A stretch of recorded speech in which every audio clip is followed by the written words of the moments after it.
This tiny pill didn't become the most prescribed thyroid medication in the world because it worked better.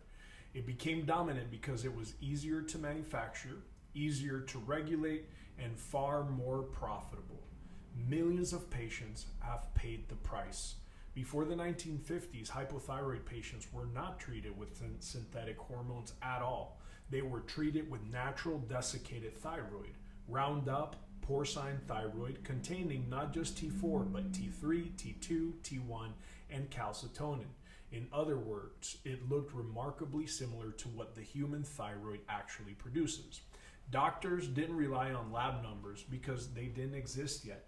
There was no TSH test. Instead, physicians treated patients based on real-world physiology, energy, pulse, body temperature, weight, mood, bowel function, and mental clarity.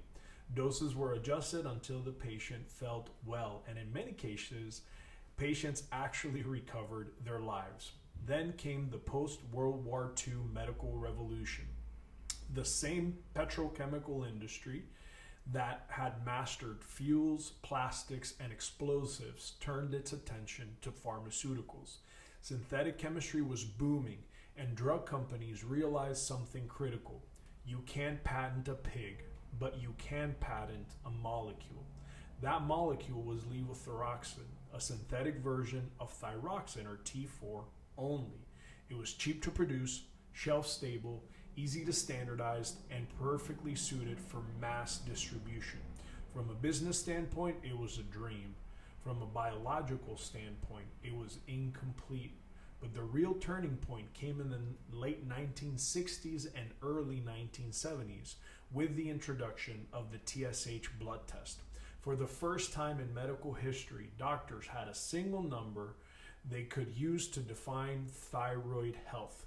If TSH normalized, treatment was considered successful, regardless of how the patient actually felt. This changed everything, and not for good. Instead of treating people, medicine began treating paper. Fatigue, brain fog, weight gain, depression, cold intolerance, these symptoms were increasingly dismissed if the lab looked normal. The patient's lived experience was overridden by a reference range.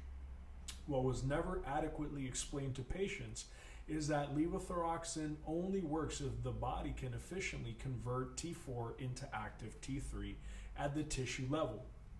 That conversion depends on factors like stress hormone, inflammation, liver function, nutrient status, gut health, and immune balance.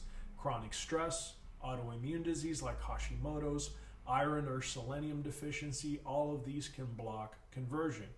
So what happened next was predictable but rarely discussed. Millions and millions of patients were declared treated while their cells remained functionally hypothyroid. They were told the problem was anxiety, depression, menopause, perimenopause, aging, or a lack of willpower. The drug worked on paper. The patient did not. Natural thyroid therapies, combination T4-T3 approaches, and symptom-based dosing were slowly pushed to the margins, not because they failed patients, but because they were harder to standardize, harder to study through a reductionist model, and far less profitable. Levothyroxine did not replace natural thyroid because it healed people better. It replaced it because it fit the industrialized model of medicine. Simple, scalable, and defensible in court. Biology became secondary to efficiency. And if you've ever been told your labs are normal while your life feels anything but normal, you're not broken. You're not crazy. You weren't failing treatment. The system failed you. Tune in for part 2.